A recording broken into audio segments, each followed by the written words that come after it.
السلام علیکم ورحمۃ اللہ وبرکاتہ۔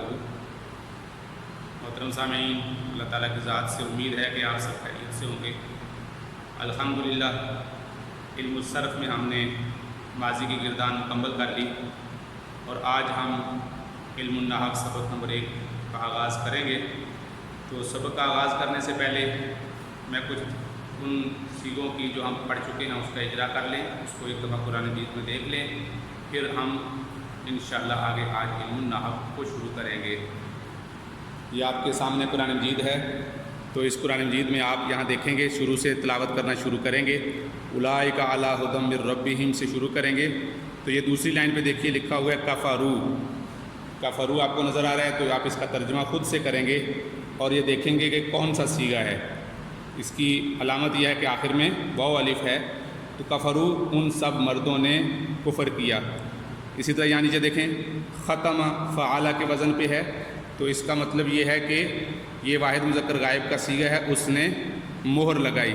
تو آپ اسی طرح آپ تلاوت کرتے جائیں گے، تو جو جو صیغے آپ کو ملیں گے ان کی آپ نشاندہی کرتے جائیں گے۔ آپ اگلے صفحے پہ آ جائیں، دیکھیں ذہبہ، ذہبہ کا معنی ہے جانا۔ اسی طرح آپ آگے دیکھیں گے تو لکھا ہوا ہے خلقہ، خلقہ کا معنی ہے اس نے پیدا کیا۔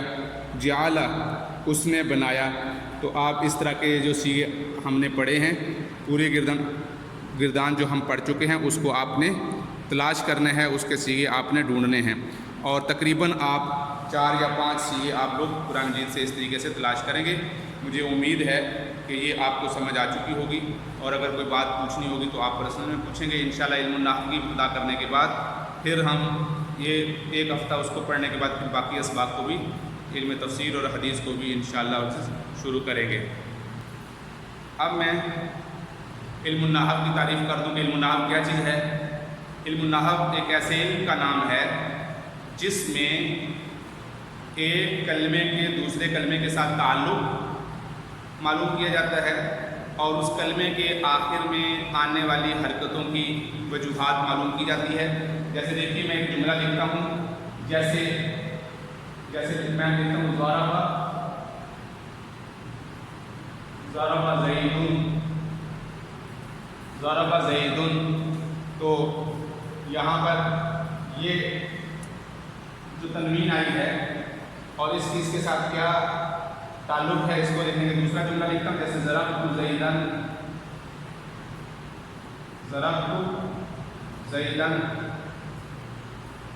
اور تیسرا جملہ لکھتا ہوں مررت بزید۔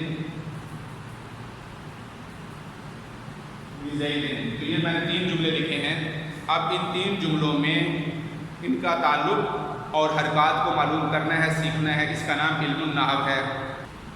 دیکھیے گا یہاں پر تنوین آئی ہے، یہاں بھی تنوین آئی ہے آخری حرف پہ، اور یہاں تنوین آئی ہے۔ ایک تو یہ دیکھنا ہے کہ اس جملے کے ساتھ کیا تعلق ہے، اس لفظ کا اس لفظ کے ساتھ کیا تعلق ہے، اس کا اس کے ساتھ کیا تعلق ہے، اور آخر میں جو حرکت ہے وہ پہلے پیش آ گئی، پھر زبر آ گئی، اور پھر آخر میں زیر آ گئی، اس کی کیا وجہ ہے۔ اب ان تینوں جملوں کا معنی ایک نہیں ہے۔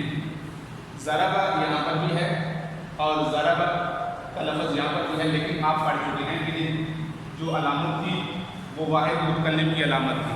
تو اس کا مطلب ہے کہ اس میں فاعل موجود ہے، تو اس جملے کا مطلب اور ہوگا، اس جملے کا مطلب اور ہوگا۔ تو بالکل اسی طرح زید کی حالت یہاں کچھ اور ہوگی، یہاں کچھ اور ہوگی، یہاں کچھ اور ہوگی۔ تو اس وجہ سے اس علم کے سیکھنے کا نام علم النحو ہے۔ تو علم النحو میں 2 باتیں ہوں گی، ایک تو یہ کہ کلمے کے آخر کی حرکت کی وجہ کیا ہے، اور دوسری بات یہ ہوگی کہ ایک جملے کا، ایک کلمے کا دوسرے کلمے کے ساتھ کیا تعلق ہے۔ تو گویا کہ علم الصرف میں ہم نے یہ پڑھا تھا فعل، فعل، فعلوا، ایک کلمے کی، ایک لفظ کی، ایک حرف کی جو حرکتیں بدل رہی تھیں ان کو سیکھا تھا ہم نے کہ کیوں بدل رہی تھیں، اور اس کے مزید قواعد بھی انشاءاللہ ہم آگے پڑھیں گے۔ لیکن علم النحو میں ہم ایک لفظ کے آخر میں آنے کی حرکت کی وجہ اور اس کا پچھلے جملے کے ساتھ تعلق، یہ ہم علم النحو میں سیکھتے ہیں۔ تو علم الصرف اور علم النحو میں بنیادی فرق یہ ہو گیا، ایک ہی کلمے کی تبدیلیوں کے سیکھنے کا نام علم الصرف ہے، اور ایک کلمے کا دوسرے کلمے کے ساتھ تعلق اور اس کلمے کے آخر میں آنے کی جو حرکات ہیں، اس کے آخر میں آنے کی جو حرکات ہے اس کی وجہ کے نام سے، اس کی وجہ سیکھنے کا نام علم النحو ہے۔ تو یہ بنیادی فرق ہے۔ اب ہم آتے ہیں اپنے اس علم کی طرف جو کہ ہم نے سیکھنا ہے۔ تو دیکھیے علم النحو کی سب سے پہلی بنیادی چیز تو یہ میں بتا دوں کہ کوئی بھی جو کلمہ ہوگا، کلمہ اس کی دو قسمیں ہوں گی، اس کی کلمے کی دو قسمیں ہوتی ہیں۔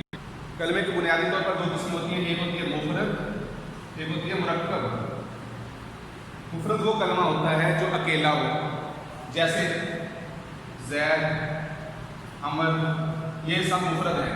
اور جو دو جملے مل جائیں، دو کلمے مل جائیں، ان کو مرکب کہتے ہیں۔ دو کلمے مل جائیں اسے مرکب کہتے ہیں، جیسے کتاب زید، کتاب زید، زید کی کتاب، یہ دو جملے مل گئے۔ تو جب دو کلمے مل جائیں گے تو اس کو مرکب کہتے ہیں، دو یا دو سے زیادہ مل جائیں اسے مرکب کہتے ہیں، اگر اکیلا ہو تو اسے مفرد کہتے ہیں۔ اور یہ ہم علم الصرف میں بھی بات پڑھ چکے ہیں کہ تین چیزیں ہیں، اسم پلس فعل پلس حرف، یہ تینوں چیزیں بنیادی چیزیں کسی بھی زبان میں، اردو، عربی، انگلش، کوئی بھی زبان ہوگی اس میں اسم بھی ہوگا، فعل بھی ہوگا، حرف بھی ہوگا، اور یہ جملہ بننے کے لیے ان کی تینوں کے یا تو دو اسم ہوں گے یا فعل یا حرف کا ہونا ضروری ہوتا ہے۔ تو ہم اسم اور فعل اور حرف کے ساتھ ساتھ اس کو سیکھنے کے ساتھ ساتھ ہم نے یہ بات سیکھی کہ مفرد وہ جو اکیلا کلمہ ہو اسے مفرد کہتے ہیں، دو یا دو سے زیادہ کلمات مل جائیں تو ان کو مرکب کہتے ہیں۔ اور پھر مرکب کی آگے دو قسمیں ہیں، تام اور ناقص۔ تام وہ مرکب ہوتا ہے جس میں بات مکمل سمجھ آ جائے، اور ناقص وہ ہوتا ہے جس میں کوئی نقصان ہو، یعنی سننے والے کو پوری بات سمجھ نہ آئے۔ جیسے کتاب زید کہا ہم نے، جب ہم نے کتاب زید کہا تو زید کی کتاب، تو یہ مرکب ناقص ہے۔